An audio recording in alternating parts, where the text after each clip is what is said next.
सीख जो जीवन बदल दे। एक राजा था जिसका नाम महिपाल था। उनके जीवन में सभी सुख थे। राज्य का कामकाज भी ऐशो की मात्रा आराम से चल रहे था। राजा के नैतिक गुणों के कारण प्रजा भी बहुत प्रसन्न थी, और जिस राज्य में प्रजा खुश रहती है वहाँ की आर्थिक व्यवस्था भी दुरुस्त होती है। इस प्रकार हर क्षेत्र में राज्य का प्रवाह अच्छा था। इतने सुखों के बाद भी राजा दुखी था क्योंकि उसकी कोई संतान नहीं थी। यह गम राजा को अंदर ही अंदर सताता रहता था। प्रजा को भी इस बात का बहुत दुख था। वर्षों के बाद राजा की यह मुराद पूरी हुई और उसे एक पुत्र की प्राप्ति हुई। पूरे नगर में कई दिनों तक जश्न मना। नागरिकों को राजमहल में दावत दी गई। राजा की इस खुशी में प्रजा भी झूम रही थी। समय बीतता जा रहा था। राजकुमार का नाम जीत सिंह रखा गया। पूजा पाठ एवं इंतजार के बाद राजा को संतान प्राप्त हुई थी, इसलिए उसे बड़े लाड़ प्यार से रखा जाता था। लेकिन अति किसी बात की अच्छी नहीं होती। अधिक लाड़ ने जीत सिंह को बहुत बिगाड़ दिया था। बचपन में तो जीत सिंह की सभी बातें दिल को लुभाती थी, पर बड़े होते होते यही आते बदतमीजी लगने लगती है। जीत सिंह बहुत ज्यादा जिद्दी हो गया था। उसके मन में अहंकार आ गया था। वो चाहता था कि प्रजा सदैव उसकी जय जयकार करे, उसकी प्रशंसा करें, उसकी बात ना सुनने पर वो कोलाहल मचा देता था। बेचारे सैनिकों को तो वो पैर की जुती ही समझता था। आए दिन उसका प्रकोप प्रजा पर उतरने लगा था। वो खुद को भगवान के समान पूजता देखना चाहता था। आयु तो बहुत कम थी, लेकिन हम कई गुना बढ़ चुका था। जीत सिंह के इस व्यवहार से सभी बहुत दुखी थे। प्रजा आए दिन दरबार में जीत सिंह की शिकायत लेकर आती थी, जिसके कारण राजा का सिर लज्जा से झुक जाता था। यह एक गंभीर विषय बन चुका था। आकार वर्टिकल बार। एक दिन राजा ने सभी खास दरबारियों एवं मंत्रियों की सभा बुलवाई और उनसे अपने दिल की बात कही कि वे राजकुमार के इस व्यवहार से अत्यंत दुखी हैं। राजकुमार इस राज्य का भविष्य है। अगर उनका व्यवहार यही रहा तो राज्य की खुशहाली चंद दिनों में ही जाती रहेगी।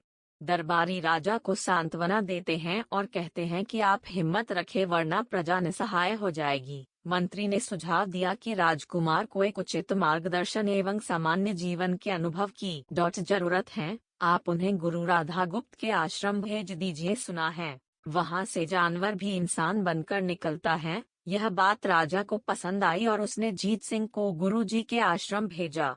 अगले दिन राजा अपने पुत्र के साथ गुरुजी के आश्रम पहुँचे। राजा ने गुरु राधा गुप्त के साथ अकेले में बात की और जीत सिंह के विषय में सारी बातें कही। गुरुजी ने राजा को आश्वस्त किया कि वे जब अपने पुत्र से मिलेंगे तब उन्हें गर्व महसूस होगा। गुरुजी के ऐसे शब्द सुनकर राजा को शांति महसूस हुई और वे सहर्ष अपने पुत्र को आश्रम में छोड़कर राजमहल लौट गए। अगले दिन सुबह गुरु के खास चेले द्वारा नंदन को भिक्षा मांगकर खाने को कहा गया, जिसे सुनकर जीत सिंह ने साफ इनकार कर दिया। चेले ने उसे कह दिया कि अगर पेट भरना है तो भिक्षा मांगनी होगी और भिक्षा का समय शाम तक ही है, अन्यथा भूखा रहना पड़ेगा। जीत सिंह ने अपनी अकड़ में चेले की बात नहीं मानी और शाम होते होते उसे भूख लगने लगी, लेकिन उसे खाने को नहीं मिला। दूसरे दिन उसने भिक्षा मांगना शुरू किया। शुरुआत में उसके बोल के कारण उसे कोई भिक्षा नहीं देता था, लेकिन गुरुकुल में सभी के साथ बैठने पर उसे आधा पेट भोजन मिल जाता था।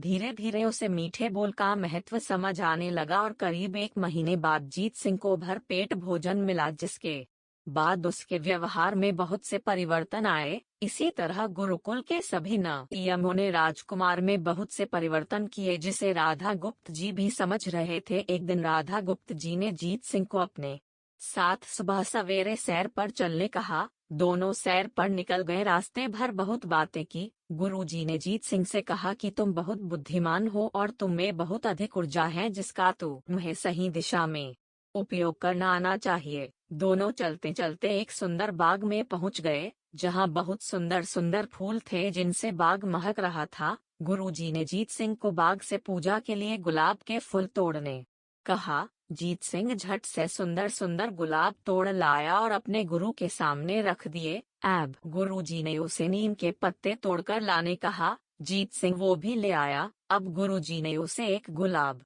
सूंघने दिया और कहा, बताओ कैसा लगता है। जीत सिंह ने गुलाब सूंघा और गुलाब की बहुत तारीफ की। फिर गुरुजी उसे नीम के पत्ते चखकर उसके बारे में कहने को कहा। जैसे ही जीत सिंह ने नीम के पत्ते खाए उसका मुंह कड़वा हो गया और उसने उसकी बहुत निंदा की और जतर कतर पीने का पानी ढूंढने लगा। जीत सिंह की यह दशा देख गुरुजी मुस्कुरा रहे थे। पानी पीने के बाद नंदन को राहत मिली।